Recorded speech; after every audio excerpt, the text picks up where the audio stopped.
let me see. Before we jump into the chapter on food, oh, yeah, as far as unmuting. So we've got 36 people in this class meeting. 1, 2, 3, 4, 5, 6, 7, 8, 9, 10, 11. I see 11 faces. So the week before break, we had parent-teacher conferences. Now, depending on how much time you spend turning your kids into fantastic human beings, you either are really stressed out by parent-teacher conferences somewhere in the middle, or like us, we just do this. Yeah, tell us about our kids and how fantastic they are. A little more, a little more. Oh, yeah, that's it. Right? And so we're lucky because both of our boys are really into school. But here's the deal. One of Storm's teachers almost broke into tears when talking about the fact that Storm was there every class period with his camera unmuted and participating. And like, I know that you're like, oh, why does that matter? Look, if you're a teacher and you're teaching 7th graders or 9th graders or 10th graders, and now it's all this is some bullshit compared to what we would experience in the classroom, right? So it's like, for teachers, when they can see you, when I can see you, when they can see him and people are participating, it makes this so much better. So I know that I started saying that a few weeks back as I noticed that that was dropping throughout the course of the semester. So I'm going to challenge you, wherever you are, as long as you are decent and clothed, unmute your camera. Let's get in this together so that I can see your faces and know that you are engaged. Or you could think about it this way. I know the same 12 to 15 people in this class because they show me their faces. Do you think that correlates to a grade? I'm not going to answer that question because that would be unethical. However, I am going to say that it does matter in terms of learning and the back and forth and stuff like that. So I don't care. Most days I'm in my sweatshirt. Half the time I teach class on campus, people roll in pajama pants anyway. So I don't even know what the real difference is, to tell you the truth. So anyway, I love to see your faces and I appreciate it. Thank you, everybody. All right. Does anybody have any questions? We've got exam 3 done. Next week on December 7th, you'll be able to look under quizzes or whatever on the left-hand side, the tab where the exams are. And there will be makeup exam 1, 2, and 3. If you missed one of those exams that I told you at the beginning of the semester, if you just roll up that day and wake up and you're like, you know what? Today's a good day for eating ice cream and not taking a test. I'm fine with that once. And so then you can come in now and take exam 1, 2, or 3 if you missed it. It's not a replace grade. Wow, we've got look at this, a whole full box of faces and boxes. I never thought I'd be so excited about something like that. But I am, so it's good to see you. So yeah, when will the grades be revealed for exam 3? If they're not already, and I really wasn't aware of that because I just, like I said, been kind of busy and doing my own thing, I'll talk to our team today. And I think that Elijah and Lawrence, they should release those today. Those are all graded automatically. So I'll go ahead and drop them a line after class, make sure that you see those. Otherwise, they're working on the papers. We've got a lot of stuff turned in, you know. I mean, this is definitely the part of the semester where this week we meet today and Thursday, next week today or Tuesday, Thursday, and we're done. Okay. And I'm not even sure, is next Thursday the 7th? I'm not really sure. Let me look here at my phone calendar, see if anybody's answering my question for me on the side there. No, they're not yet. Okay, 7th. So that's all right. So that's Monday. So Monday is when the makeup exam is going to open up. We'll still meet as usual on Tuesday and Thursday. Now, is there a final that's a cumulative final? If you've been coming to class, you know that no, there is not. I am interested in retention. I want you to retain this material. I think it's critically important. I don't know. I just think it's important. And so learning styles and looking at learning, we know that if we cram stuff, we don't retain it. So I do want you to retain it. So this last thing is going to be over the chapter on food, which I'm going to get into today and Thursday. We're going to look at a quick section on climate denial. As far as like a lecture that I'm going to present next Tuesday. I think Thursday is going to be the wrap-up chapter 13 on implications. So that's where exam 4 lies, the chapter on food. And I did release the modules today with the PowerPoints for this chapter on food, as well as the module with the PowerPoint for the climate denial lecture. So I think we're ready to go. I think now, it might say that today is the last day for the food drive. That is not the case. I'm going to extend that through the end of next week. So we are still a couple thousand pounds away from meeting our goal of 5,000 pounds for 25 points. I will say this. My mom used to spade and neuter dogs for people like 4 or 5 times a year. If somebody didn't have the ability to do that, she would pay for it.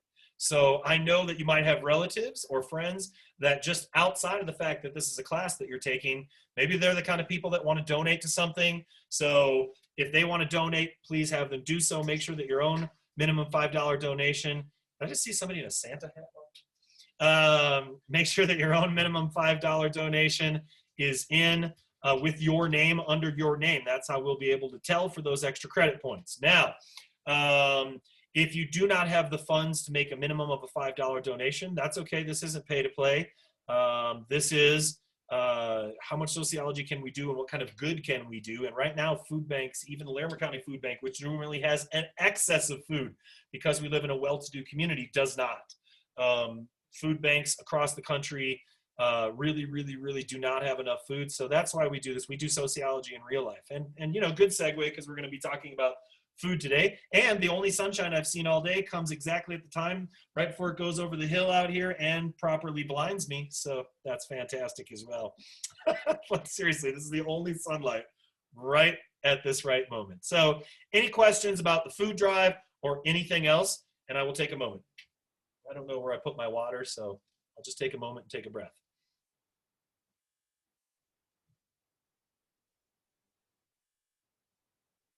All right. Can I ask a question? Yeah. Okay. Okay. So for the food drive, I made a donation, but it's under a different name. But then on Canvas, I said, like in my response, I said what name, like my donation was under. Okay. Yeah. So, our GTAs are going to cross-index the donations with the discussion post. So as long as you have posted there, I think we're okay. As long as you put the name that you donated under. Yeah. Just like a favorite alias of yours, or?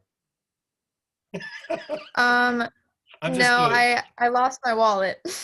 I always order pizza under like, I use all sorts of aliases. I think it's really valuable in life. And since I'm 47, I'm telling you that having an alternate identity is a good thing. I can't tell you how many of those I've left behind and I'm still free as a bird. So anyway, no, I'm just kidding. So yeah, just make sure you post that on the discussion board. Right. I'll let everybody know. So I'm going to have to go online tonight and adjust all of these because all of my classes, I think it was going to wrap up today, but I want people to be able to give past today. Normally, we would come in next week on Tuesday and Thursday. People would bring a ton of food. You'd sign a sheet, and we'd walk it across campus, showing everybody exactly what we're doing and causing mass confusion and interest. And then we'd load it up into several trucks. My truck was usually low riding because of all the hundreds and hundreds of pounds of food. Last semester, I think virtually we got between $5,000 and $7,000. I think 7, which was 14,000 meals. So that is my goal. And normally we accomplish that in just a 2-day period. So I know that I've opened this up for a while.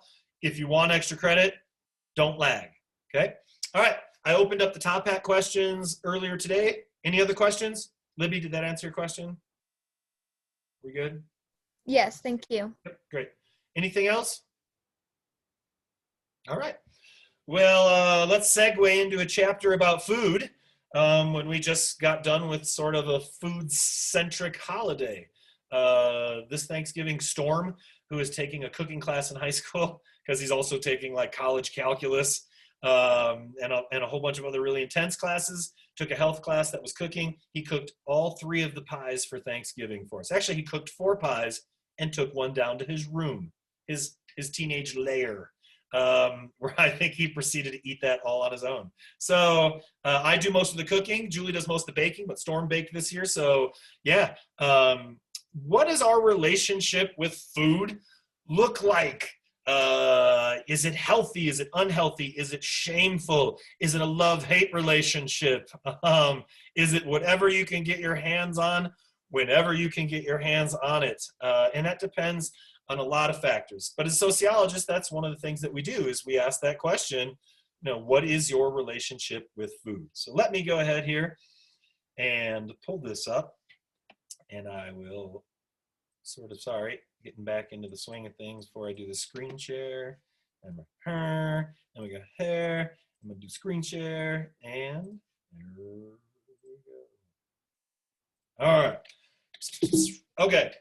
Chapter 8, from food from farm to fork. A lot of times, I feel like in this modern day, we just don't really think so much, even though we eat meat, and even though we eat stuff that comes off of farms. I don't know that we are as connected.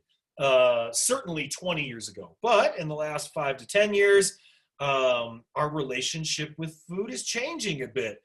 Community shared agriculture, CSAs, and opportunities to get local food from folks is maybe at an all-time high as far as like the last 30 or 40 years. I mean, I talk about how my hometown of Freeport, Illinois doesn't even have bike lanes, but my mom and dad are part of an organic CSA where they get organic eggs and all sorts of organic veggies and stuff like that. And that is mind-boggling to me.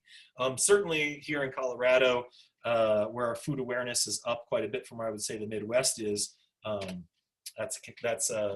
that's obvious. It's a little obvious the access here is a little more, but that access is growing. So I have on there, describe your relationship with food in a few words or less. And I think I'm gonna get back to that one. I'm gonna come back to that next time because I just opened up the Top Hat questions earlier this afternoon.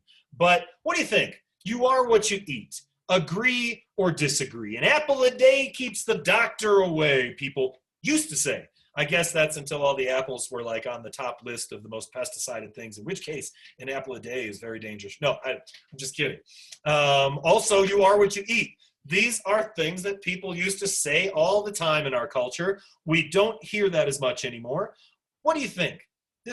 I'm asking this question on many levels. You are what you eat. Philosophically, scientifically, physically, what do you think? Go ahead.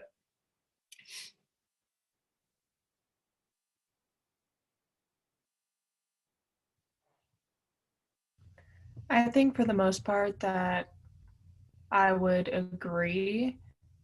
People who tend to eat healthier things generally have a better lifestyle. They work out, probably have a better like body image. But I also disagree at the same time because just because you eat, out or, pig out a little bit occasionally or have cheat days does not mean that you're fat or that your body's like disintegrating from within. I think it's kind of a balance of generally if you put good things in your body, then you're better off. And if on the other end, if you are just eating bad processed food and fast food all the time, then it probably shows that too. All right, good. Who else? You are what you eat. Agree, disagree, more importantly, why or why not? I thought that was a thoughtful answer. I agree with that because I don't know, I just like I personally am a vegetarian and I don't eat meat for like the ethical reasons, but also I do believe that the energy that like you consume energy. So like what that animal felt or like whatever like stress hormones and stuff were released before the animal died, like you consume that.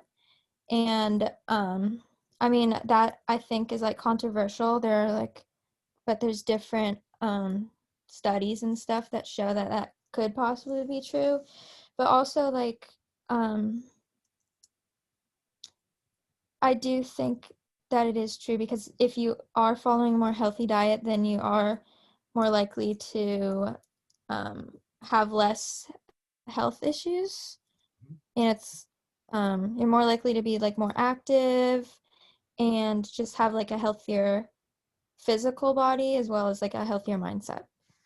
Great. You're making some connections that I believe that for a long time, many generations, people did not make the connection between body and mind in regards to food, in relationship to food. But I think there's a huge connection. And somebody else mentioned, I I can't remember, I don't see your name right now, but I think body image, right? So all of these things, and that's the mental connection, right? So yeah, all of these things contribute. And you said something really interesting that I'm not really, maybe a lot of people here are aware of that and maybe people aren't. So as a mindfulness practitioner myself, and not as a spiritual, meaning a religious standpoint, but just how I like to do my mindfulness practice, I'm really, I love the writing of and thoughts of Thich Nhat Hanh. He's a Buddhist monk and author. And that's where I first got introduced to the concept of a sad cow. And so it's interesting because I was sharing that concept, and that is if you eat an animal that is not treated well, like the CAFOs in Greeley, if it stands in its own feces knee deep for its whole life, if it's treated poorly, if the slaughter process is awful and inhumane, then what is the quality of or the sort of the makeup of that meat? And Thich Nhat Hanh would say that a lot of suffering goes into that. And so it's interesting because I do a fishing trip with my dad. We go for 1 week on a boat, 8 hours a day, 1 week a year. Now, I'd like to see any of you get in a boat with your parents, either one of them, for 8 hours a day for 7 days straight. It gets intense. But my dad, who knows I've got a lot of opinions because I'm a sociology teacher, and then he wants to know too. He's still trying to learn a little bit. So he heard me say that to my mom years ago, and then a year later, we're sitting in the boat. We're not saying a word. We're fishing. It's the middle of the afternoon, 90 degrees, and I'm in the front of the boat, and he's in the back of the boat, and he says, "So tell me what a sad cow is."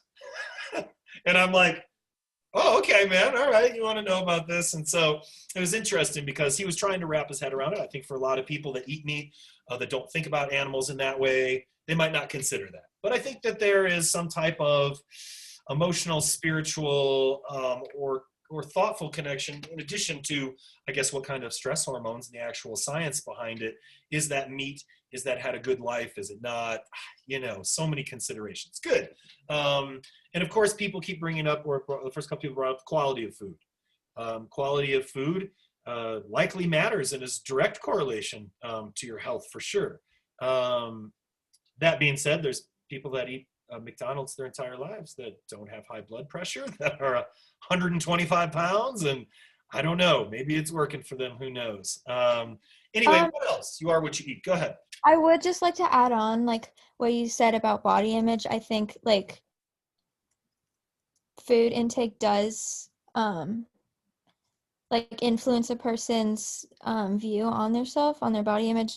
And, like, I know for me personally, if I, like, eat what I deem as, like, healthy, then I feel a lot better versus, like, when I eat something, or, like, if I'm, like, constantly eating something that I wouldn't consider healthy. Like, there is, like, a really big shift in, like, body image and, like, how you view yourself. Yeah, and we're going to get into this chapter talking about, I just had it in the tip of my head, food rules. Like, we're going to talk about what are your food rules? What were your food rules when you were growing up? Was it the Clean Plate Club? Raise your hand if you know what the Clean Plate Club is. Most people do. That's like, if you've got to eat everything off your plate or you're staying here at this table, I don't care how long that is. Might be tomorrow, might be the next day, whatever that is. So there's a lot of like no fast food once a week, like whatever that might be. We're going to talk about our food rules because those rules are also really closely related with that, right? If your food rule is to not eat processed foods or fast foods and you eat a bunch of fast food, you not only have physical implications or repercussions of that, but you've got certainly mental repercussions of that, for sure. Good. Anybody else? You are what you eat before I move on. And I'm fine. If you have an opinion about this, I'd love to hear it. I would also agree. And from like a different standpoint, I feel like the effects, like it's not direct, it's like a balance between eating it a lot and what you eat. But I feel like the effect of what you eat and who you are can be seen with like the same slogan that is still popular today, right? That is like, you are who you hang out with. So like that like isn't necessarily true, but the effect that like it has is like very similar to like food. You are who you hang out with. I've actually not heard that before, but as a sociologist, that's money. Yeah, like you are who you surround yourself with, and sure. Like, yeah, that idea. Yeah, I would agree. Like both of those are true and the same effect that they have on you. Good. Anybody else? You are what you eat. Why or why not? ever want to cut anybody off. All right. Well, we certainly know. Oh, let me try up here. Looks like somebody might have typed something in the chat. For me personally, food most definitely is a huge contribution for how I exist as human. My diet is out of whack. Manifestation in my mind is very obviously negative, vice versa. Sure. Yeah, absolutely. I think it does have a reciprocal relationship for sure. Okay, so let me, how to study about the same, we're gonna get to that question. Here's a list of some recalls. Now, on one hand, it's really important that the FDA does this so that we can understand it. But recalls really, I say, why doesn't the news report them anymore? They do, but at a very, very, very infrequent rate at which they did in generations previous. It was a nightly news thing. It was salmonella or an outbreak of this or that, and it was kind of expected. Now you have to go to these websites to be able to see. If you do, and we're not going to right now, I don't think anyway. Let me see. Is this the recalls? Let me click on this. You're going to open up something for me here, or is it like opening up something behind the scenes? Let me see this real quick. I'm just curious. Oh, and it's opening it up in a way that I'm not really wanting it to. All right. I'm going to quit that one. Okay. Anyway, I think what we would notice is what? Oh, hold on. Can you see that on the screen? Something's popping up. No? All right. Can you go see the lecture now, though? Okay, good. Anyway, if you look at this safety recall list, I think what you would notice is that we're pages deep already. Like, well, I guess this is the end of the year, but by February, March, we're already pages deep. Foreign contaminants, glass, listeria, salmonella. And so on one hand, I want you to look at these lists or at least check it out because it's really, really interesting. But it also gives you a picture of just how big our food system is. And the bigger a food system is, the more dangerous it is. The more problems people have producing food that doesn't have salmonella or listeria or foreign contaminants of some kind. So it's important here, like I said, that we do have government safety regulations. That's infrastructure. Again, we talk about that every single chapter, but I don't think that things need to be this way. So, you know, we're also going to look at and talk about this chapter. Does it need to be this way? What are the benefits of a giant food system? What are the negative externalities of a giant food system? How do we change that? All right, we're going to look at this next time. There's a picture of Storm when he was really little. I think 7 or 8 years old, who knows? But it's just sort of in a sea of tomatoes at our old house. We'll talk about that. All right, this is Joel Salatin. I'll get back to this too. Write down that name, Joel Salatin. He is associated with Polyface Farms. Joel spoke here on campus a few years back. He is amazing.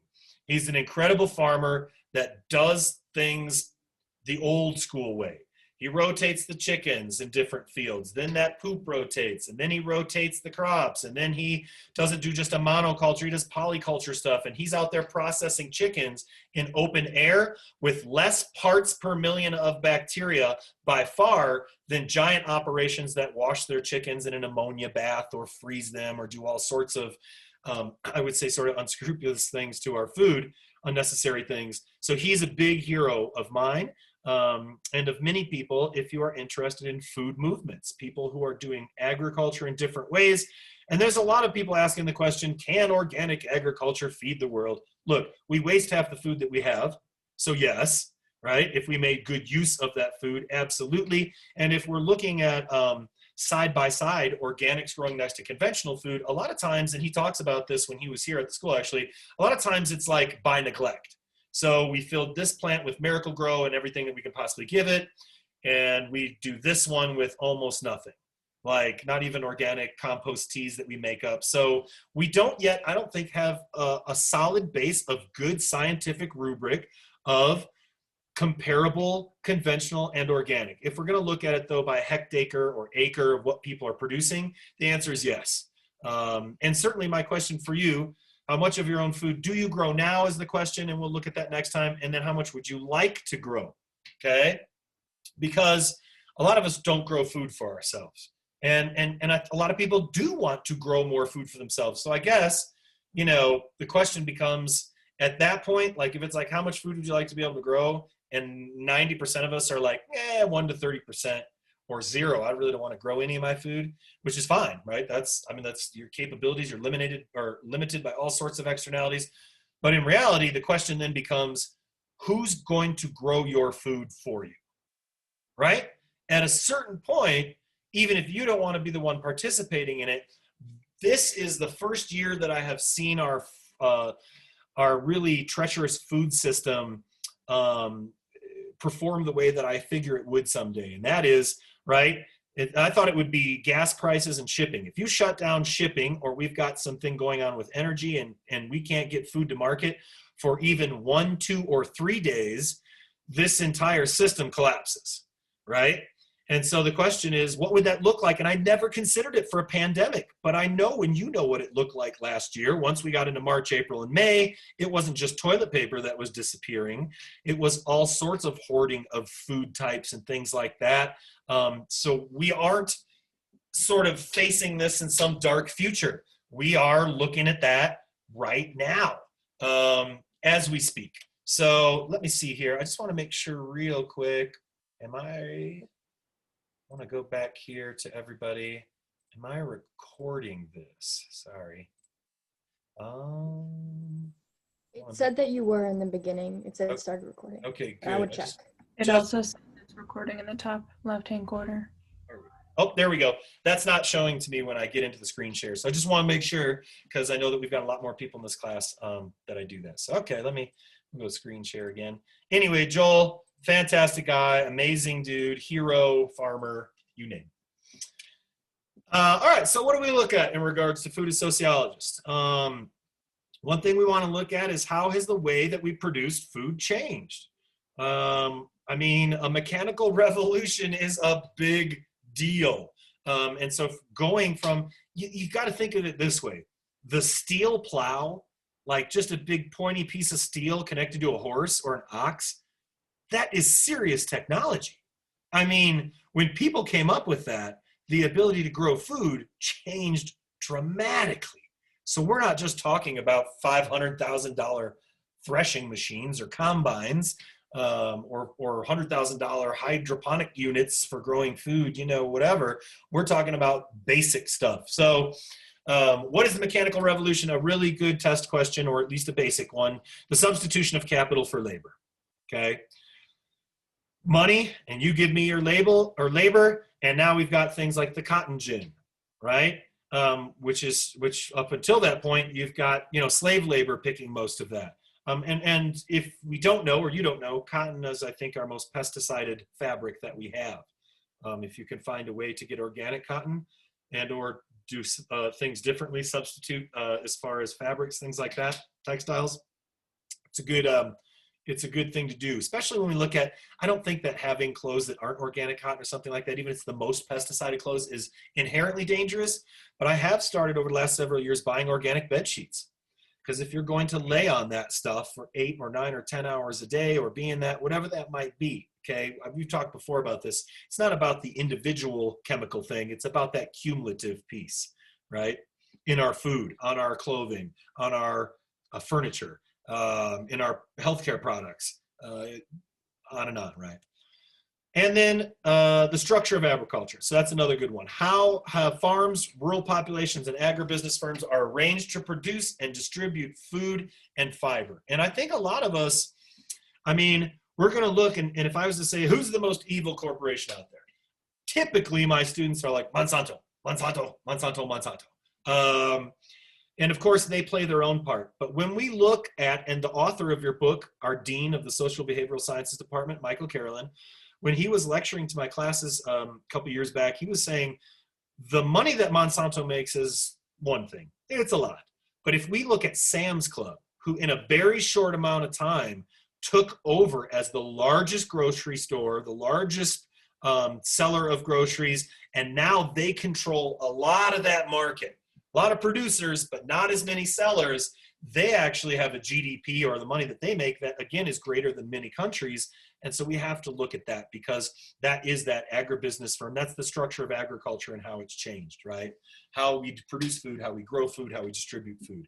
And Of course, at the same time, and I may have mentioned this before, Walmart is the #1 seller of organic food products. So people have spoken who go there with their dollar. They want that. Now that's a positive. At the same time, Walmart has used legal means to try and undermine organic labeling and undo the integrity of that. So a little from column A, a little from column B.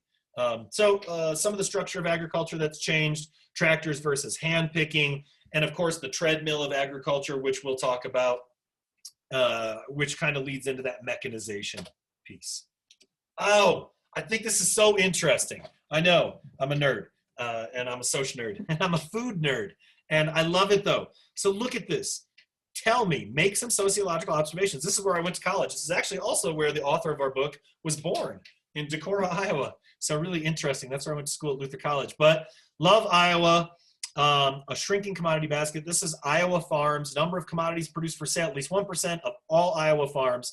1920 to 2007. We can now actually look at this, and it hasn't changed a whole lot. I can tell you the ways that this has changed in the last handful of years, 13 years. It hasn't gotten any better as far as amount or percentage of diversity of our commodity basket, but make some observations. I'm going to let Terry set you loose on this one. You're a professional sociologist by now. Look at this list and tell me what you think. I would say that like the produce that is like, it has like apricots and raspberries and strawberries and like vegetables. So like the produce that isn't meat was like far more than I knew, like than I even thought could grow in Iowa in the 1920s. Like I had no idea peaches could grow there, but but in 2007, like the majority of the things that won out are like animals. Okay. Proportionally, it's mostly animals now and livestock. Yeah, there's horses, cattle, chicken up here, right? But and corn, which is usually there, but we've got oats and plums and grapes and ducks and geese and strawberries and pears and raspberries and barley and people doing bees on their farms, sorghum, gooseberries, sweet corn, apricots. Anyway, yeah. So and I would say not a little bit, right? I mean, we have taken away, or 2/3 of all of that stuff has disappeared. What else? Make some more observations. Going along with what was just said, it kind of seems like there's a loss of like biodiversity. We used to have so much going on and being grown, and that was good for the ecosystem and the community and all that stuff. And it seems like for the benefit of profit and money, that's probably why there was a transition between all the fruits and stuff into commercial factory farming. Okay, so yeah, we've got a switch here in biodiversity, for sure. When did ducks drop off the list? 1987. I was just interested in that. Bees. When did bees drop off? Bees? I also was gonna say that it kind of seems like more towards 2007, you're kind of producing products like to make other products, if that makes sense. Like corn and soybeans are being used to create things that like people aren't just eating soybeans and just eating corn. Like there's corn syrup and there's all these other things that are being produced, and as well as hay is to support more cattle. So I think it kind of creates like, it's less focused on like just production for food and consumption. It's more for like products and other byproducts of those foods. All right, excellent. Sure.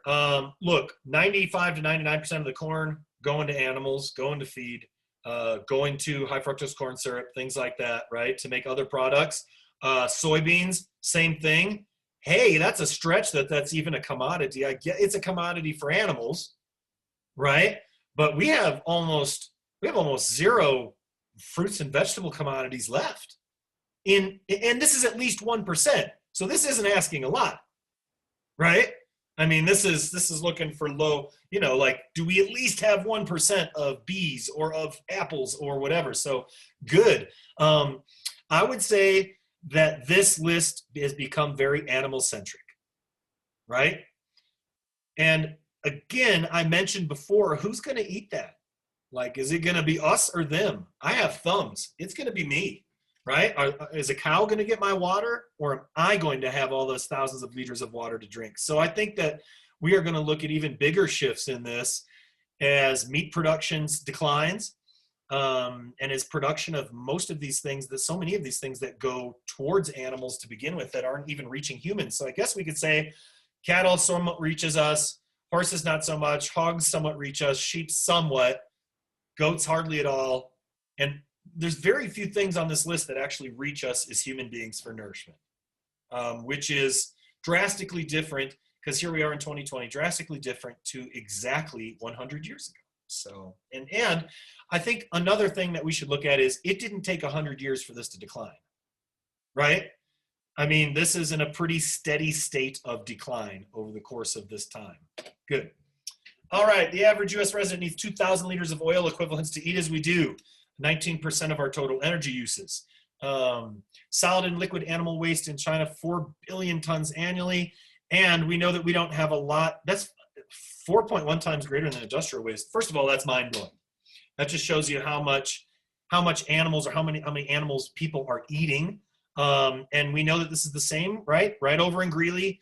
The millions of, or billions of, over time, liquid animal waste is sinking right into the ground there. It's going right into the ground, right into underground aquifers, and right into water supplies.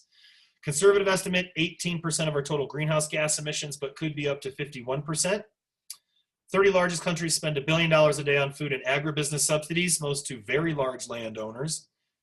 And we talk about some eating mud cakes while others' profits jump 189% or hundreds of percentages. But we literally have people eating mud cakes, actual mud, and they put a little maybe salt or something in it, and they make these and they dry them out and they bring them to people to eat.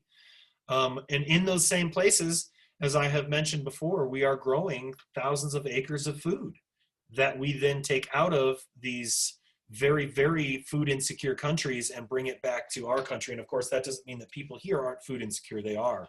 But we have the infrastructure to do something about it, even if we don't. A lot of these other places do not. So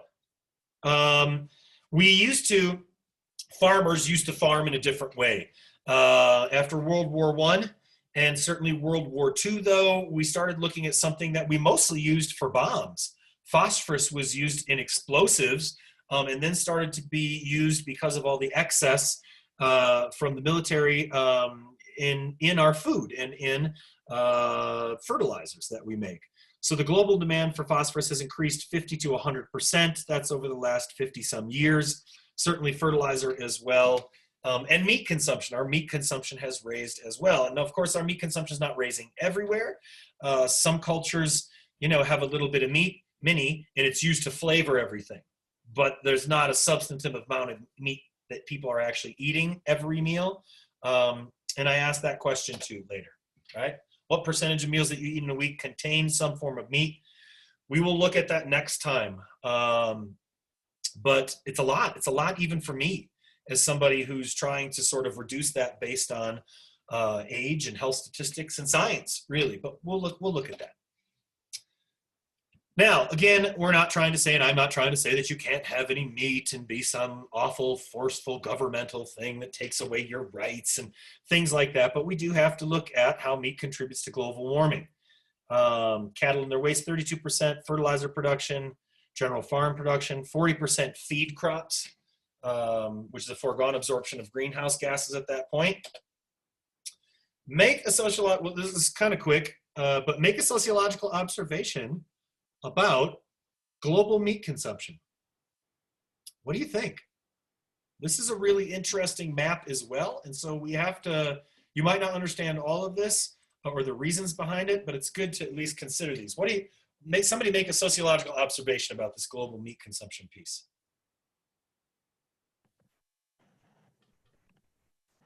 The ones that are over 70, they were, I guess, like imperialized or populated later on in like human history, whereas like much of Europe and Asia, I don't know about Central America, but they do not have like as much of a meat consumption issue, but they like stayed there for a while, whereas we went to came across to America, and then there was also a lot of imperialization in South America, and then same with Australia was like a recent thing that we populated. Sure. Compared to other places.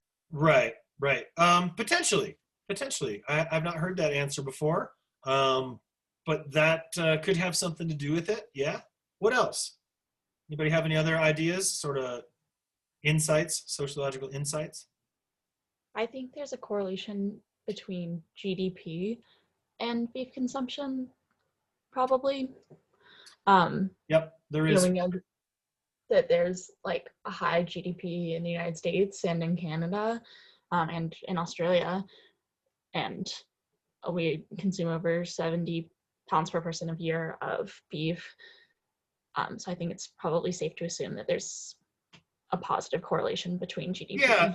Yep, and if we look too, looks like Norway and Sweden and those types of countries, you know, they have countries that are doing very well, right? Their GDP, although they, you know, have different healthcare statistics and things like that, but certainly countries that might have a bit more wealth. Who else, or what else do we think? There's kind of one glaring thing.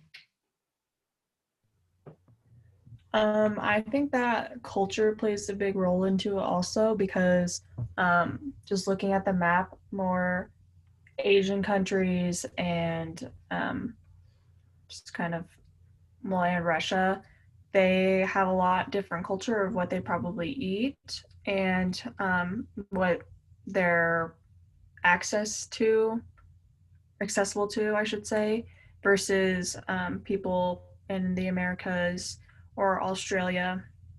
It just, especially Africa, their culture's extremely different than ours, and they don't necessarily have a lot of access to the types of foods that we do. Good. Yep. Definitely, those are some beef-eating countries, to be sure. And then we could look at places like Japan and other areas like that where, you know, coastal areas have more access to fish and seafood and things like that. Anybody else? There's one thing I'm looking for.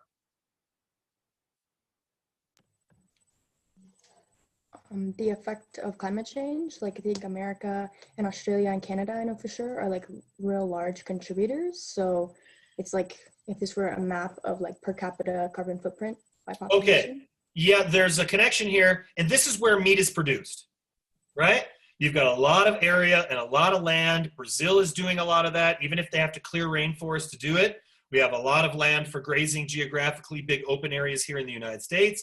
And the same is true with Australia, right? Now, we buy, I think, mostly organically raised grass-fed beef, right? Which is a privilege. But to be able to do that, that has to do that, most of that doesn't even come from the United States.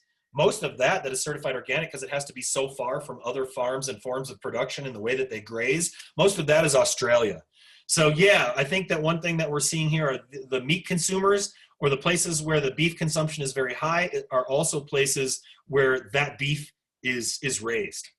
That's directly on site where they're doing a lot of beef. South America, Australia, and the United States for sure. Good, all those good observations. All right, won't take too much time on this, but there's a big risk with meat consumption over time.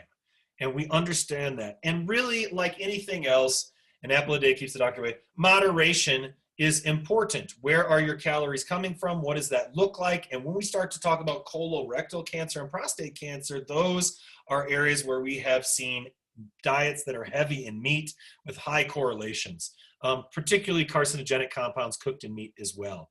Vegetarians about 40% less likely to develop cancer compared to meat eaters.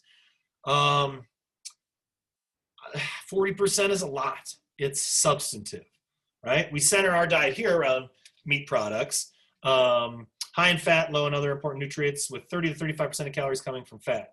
Japanese girls raised in westernized diets, the rate of breast cancer increases dramatically. And there was a great study done, I can't remember the 20s or 30s, but it was looking at the diets of the United States and people in Japan. And it is an amazing study on food. Very, very, very important. People who are more affluent within Japan have an 8.5 times higher risk of breast cancer than poor women who rarely or never eat meat. There is a direct correlation. That does not mean that we're trying to tell you you can't eat meat, but it's one of those things, gender and age and how much you eat, those are all important factors. As with breast cancer, frequent consumption of meat, particularly red meat, associated with a greatly increased risk of colon cancer.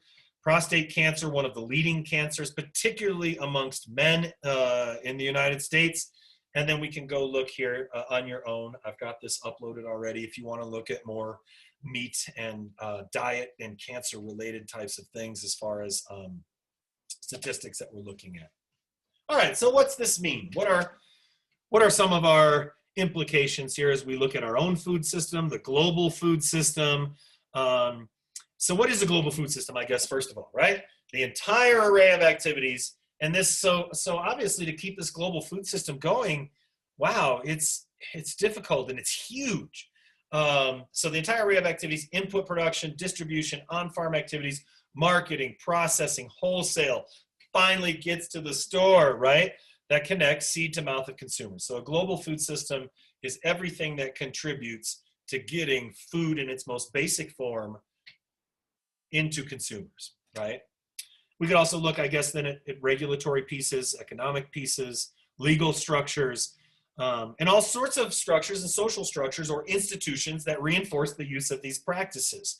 I remember the last time I was at junior high for a concert. They have a stage in the cafeteria. It was at Blevins, I think, here in town. There was no less than 14 milk posters. Like, you know, the milk producers of America getting people to drink milk. And that's part of that legal structure. It's part of regulatory. It's part of our social structures. That's part of the Meat and Dairy Council, getting people socialized into the norms of eating meat, and then having people also be socialized really violently or vehemently against the idea of somebody taking away their ability to eat meat or as much meat as they want. And we understand culturally why we struggle and how we struggle with that. You could look at seatbelts, you could look at masks, you can look at safety regulation practices. Our culture here doesn't set us up for success in many ways in regards to that, right? So what are the environmental impacts of all these agribusiness and giant farming operations? They need water. Irrigation efficiency so much is lost, right? Gravity irrigation, that's when you go by and you see the farms just kicking out those big things. It's 90 degrees out. They're shooting it on the plants. The sun is coming down. It's magnifying the water. We've already talked about that piece, how it can burn plants. But evaporation is the big piece. If you're watering during the day, you're losing up to 60% of all that water. Not even going to go towards growing that food. So it's not that farmers aren't smart. It's that we've got to look at other ways, and then we have to get these big agribusiness, because that's what makes a majority of this up, these big operations, to do something different. Gravity, 60% can be lost. Like I said, sprinkler, 30, 40. Drip, which is very efficient, right? Up to 20% lost. But we could irrigate, if farmers changed how they irrigate for max yield, they could get 80% of the yield with half the water usage.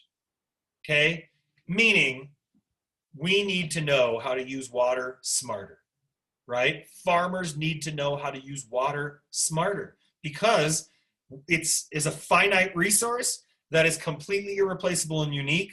That's something that we need to wrap our heads around now. Agribusiness firms now, farming communities now. And again, as long as it's out of sight, out of mind, most of the fields that you see are not growing food, right, for people anyway. So if we don't see how this water is being used, we might not be aware of it, right? And because agriculture affects so much greenhouse gases, so much of our total energy usage, so much of our total water usage, we can be smart with it, for sure. I'm going to go past this, obviously. But if we look at virtual water content to make something, if we're talking about rice, and then, which is the lowest, and let's just go the two extremes, how much virtual water content does it take to make something that's beef? 12 times plus that amount. So the way that we do farming is important, and what we farm. And again, maybe this wasn't a big deal 50 years ago or 40 or 30 years ago, but you are going to be dealing with this in your lifetime. I'm going to be dealing with this in my lifetime, for sure. Okay, really interesting. Now, sociologists, anthropologists, sociologists took a look at industrial agricultural communities, right? USDA anthropologists. And we're going to look at two communities, or they looked at two communities in particular. They looked at two California communities, Arvin and Dinuba. One that had family farms was the norm, Danuba, and one, Arvin, where these large agribusiness forms, non-family and operated farms are the norm. And they looked at they talked to people, quality of life, happiness, health, you name it. And they really did conclude that industrial agriculture had a negative impact on many varieties of community quality of life indicators. So it wasn't just one or two, right? If we look at these communities that are the big agribusiness, right?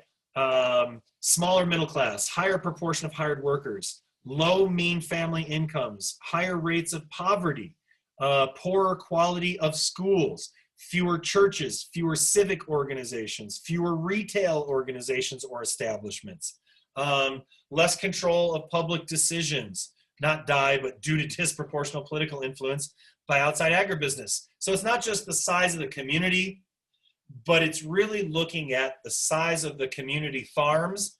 And then now we go back to the last chapter on transportation, and the sociological term comes up again, and that is social capital, right? Are you involved in churches? Are you involved, or do you make your schools a greater quality? Are parents getting involved? Not in those large agribusiness towns, or the towns where they have those large agribusiness operations. Do people make public decisions more often, or are there more or larger outside corporate decisions that are having an influence in that small community's sort of trajectory? So obviously, if we're looking at what is better for the community on a variety, like I said, of quality of life indicators, smaller family-owned farms that are the norm, better for community. What do you think? I'm not sure that we talked about this or touched upon this before, but why do you think there's so little transparency in our food system? Just sort of an open question to you right now. You don't have to be exactly right, but make a sociological observation. I think a major reason people don't like it, like obviously, like I feel like even in these pictures that you're showing now, like they aren't pleasant pictures to look at, and the food industry obviously doesn't want people seeing a picture and realizing that that's the condition that their food is raised in, and then not wanting to eat it because they want to sell as much as possible. All right, good. Profit, right? And perception of a product, for sure. Any other ideas? I agree with that. I think, but like also the addition of like government being involved in food and like kind of trying to promote that, and so making to be transparent about it and able to hide what they know people aren't gonna like, and for that. But like at this point, it's become like a big secret because gross stuff goes on that is not like normal just for processing animals and stuff like that. Good. Who else? They also risk losing a lot of profit because when you watch things like this, Oops, I'm sorry, you cut out for just a second. Can you say that Can again? you still hear me? Can you Sorry, hear me? yeah, say that again. Yeah, so I was just saying like they would lose profit, and it's quite repulsive when you do have the option to see some of the things that go on, which I don't think they want to risk. And I think like a lot of people, animal person or not, it's just super inhumane. There's no way you could look past it and be okay.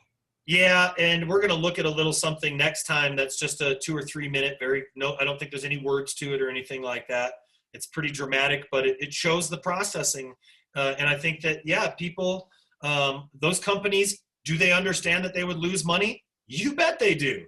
How do we know this? Well, because they have sued so that people can't take pictures or they can prosecute you of their operations. If you roll up to take a picture of the CAFOs in Greeley and publish it somewhere and they see that, they can sue you, and they have sued for the right to make you liable, and they have worked to make themselves less transparent.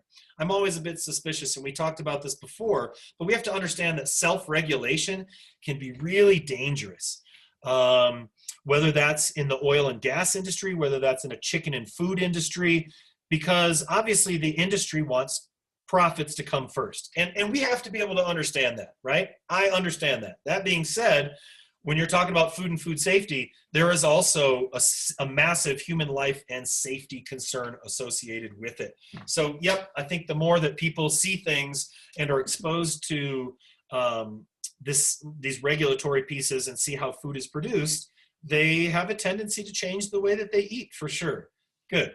Now, that's not to say that every single one of these companies, and I never say that, you know that, but I always have to, I always reel it in, right? I always want to make sure I'm being as neutral as possible. That doesn't mean that they're not trying to bring food to you in a safe way. But when it's this big, when there's this much feces, when there's this much of a production and this giant of production, it's going to be almost impossible to have food that's safe like it would be in a smaller level, right? Sorry, work can't turn on my camera. Manager had those religious beliefs about how animals raised and killed. I tend to have interesting conversations with him. Yep. And then down here, transparency would also reveal the horrible working conditions. Yeah, so that's a great, yep, thank you for contributing that. We're not just talking about the conditions of the animals. We're talking about people. Wasn't it recently that like a couple weeks ago that Tyson was busted because the managers there were making bets on how many of the people would get COVID? How many of the workers? I'm pretty sure that's the case. I'm not sure that I clicked on any of that. Oh, somebody said yes. But we're talking about companies. In the company in Greeley, it's the same thing. They are the ones that place the ads in Mexico. They're the ones that pay to bus people up here. And they're the ones that have relationships with local police departments that determine when they do and don't come in to rip people away from their families. And of course, the narrative that we hear most often is those people coming up here to steal our jobs. But what I don't hardly ever hear is what's the responsibility of the companies that bring people here on purpose to treat them poorly, to give them an unfair wage, and then to send them back whenever they like. That's terrorizing type of working conditions to be in as a human being.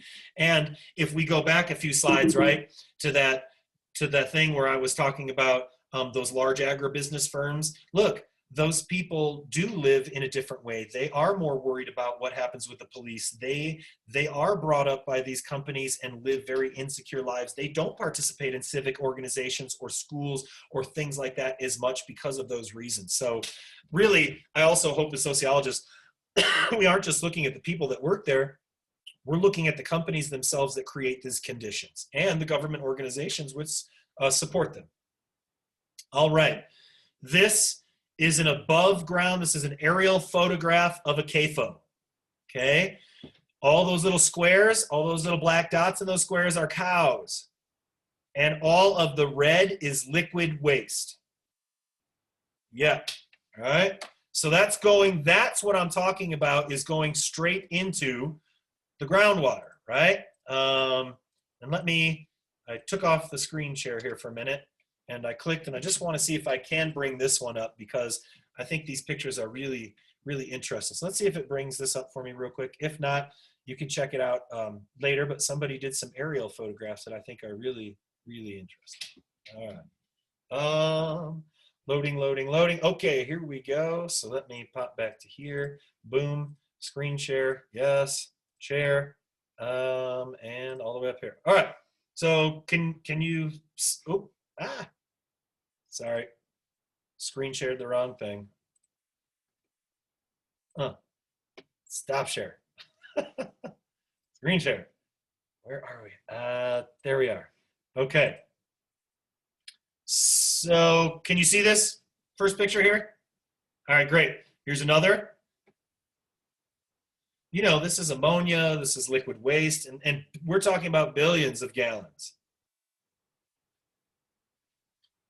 So again, when you're looking at something like this, I don't really know that we understand the magnitude of our food production or agribusiness, how we make food until we see pictures like this.